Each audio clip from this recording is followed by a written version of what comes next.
এক নম্বর পয়েন্ট, ডানহাতি সেই ব্যাটার, টপ অর্ডার ব্যাটারের ব্যাপারে বাংলাদেশ ক্রিকেট বোর্ডের যে এন্টি কারাপশন ইউনিট এবং স্বাধীন দুর্নীতি বিরোধী কমিশন, ফিক্সিং বিরোধী কমিশন যেটা গঠন করা হয়েছে, প্রপার নামটা অনেকটা এরকমটা না, আমি আপনাদের আইডিয়া দেওয়ার জন্য বলছি, তারা বেশ তৎপর এবং বাংলাদেশ ক্রিকেট বোর্ডের লিডিং রোলে এই মুহূর্তে যারা রয়েছে, সেটা বিপিএল গভর্নিং কাউন্সিল হতে পারে এবং একই সাথে বোর্ড পরিচালনার সাথে জড়িত শীর্ষ পর্যায়ে হতে পারে, দুই পর্যায়ে দে আর ইন আ ডিসিশন যে এই আইকনিক ক্রিকেটারকে কেন্দ্র করে যেই ধরনের নোটিফিকেশনস গুলো আসছে, নেগেটিভ নোটিফিকেশনস, যে তার ব্যাপারে একটা সিদ্ধান্ত নেওয়ার সময় এসেছে। সেই ক্রিকেটারকে আপনারা কম বেশি আইডিয়া করতে পারেন, আমিও আইডিয়া করতে পারি, অ্যাকচুয়ালি আমিও ওই ক্রিকেটারের নাম জানি না, আইডিয়া করতে পারি। এটা একটা পয়েন্ট। দ্বিতীয় যে পয়েন্ট, তিনটা বিষয় নিয়ে আলোচনা করবো বলেছে, মিনহাজুল সাব্বিরের কথা বলা হচ্ছে যে 5 বছরের জন্য নিষিদ্ধ হতে যাচ্ছেন এবং একই সাথে তার বিরুদ্ধে ফৌজদারি মামলা করা হবে কি হবে না সেটাও একটা প্রক্রিয়াধীন বিষয়ের মধ্যে রয়েছেন।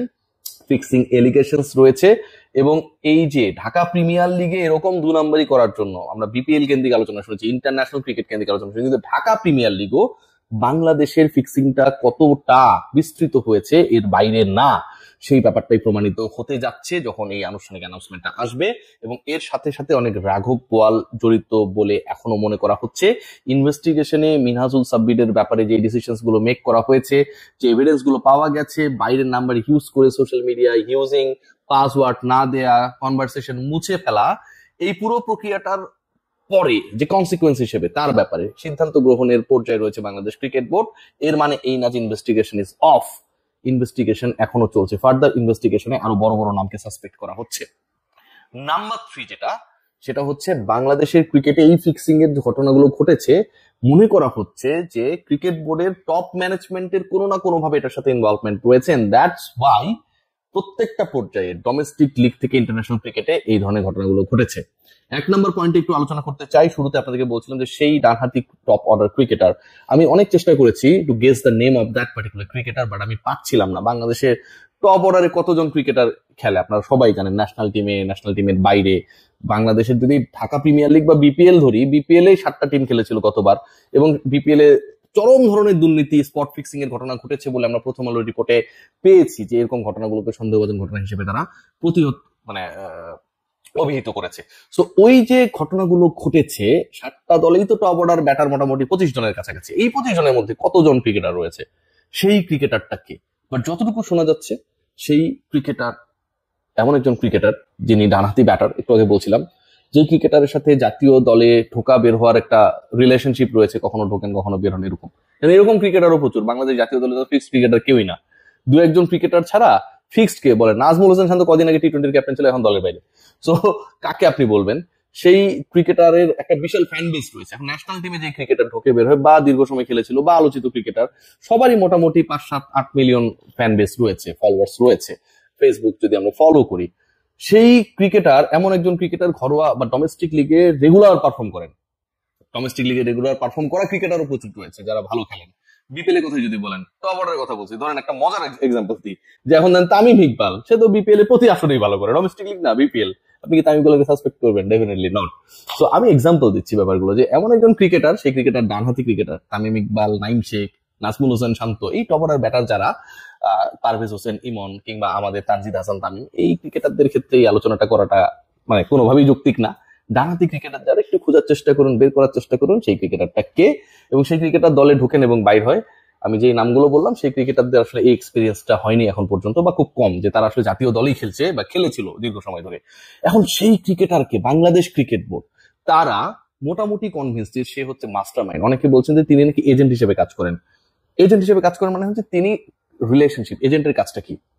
যে বিকাশ বা নগদে আপনার টাকা পাঠাতে চান না, এজেন্টের কাছে যান, এজেন্ট বলে যে ঠিক আছে ভাই, সমস্যা নেই, কোনো কত টাকা পাঠাবেন, আচ্ছা ঠিক আছে দিতে পারবো।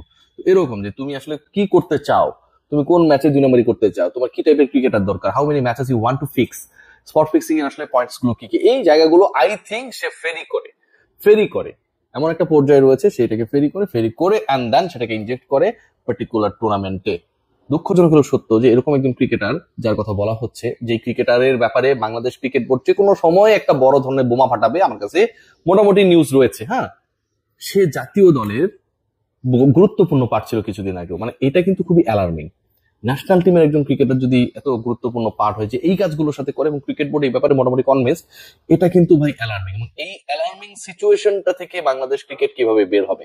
স্বাধীন দুর্নীতি দমন কমিশন তারা তাদের সুপারিশ দিচ্ছে, তারা তাদের ফলো আপস গুলো বলছে, আকু বিসিবি যে এন্টি কারাপশন ইউনিট তারা তাদের মতো করে কাজ করছে, কিন্তু ক্রিকেটাররা যেটা করছে তারা হোয়াটসঅ্যাপে চ্যাট মুছে ফেলছে, তারা পাসওয়ার্ড দিচ্ছে না, তারা ফোন হ্যান্ড ওভার করছে না, তারা ফরেনসিক ইনভেস্টিগেশনের জন্য যেন বাংলাদেশের আইন শৃঙ্খলা রক্ষাকারী বাহিনী তাদেরকে কঠোর নিয়মের মধ্যে আনতে না পারে সেটা এনশিওর করার চেষ্টা করছে।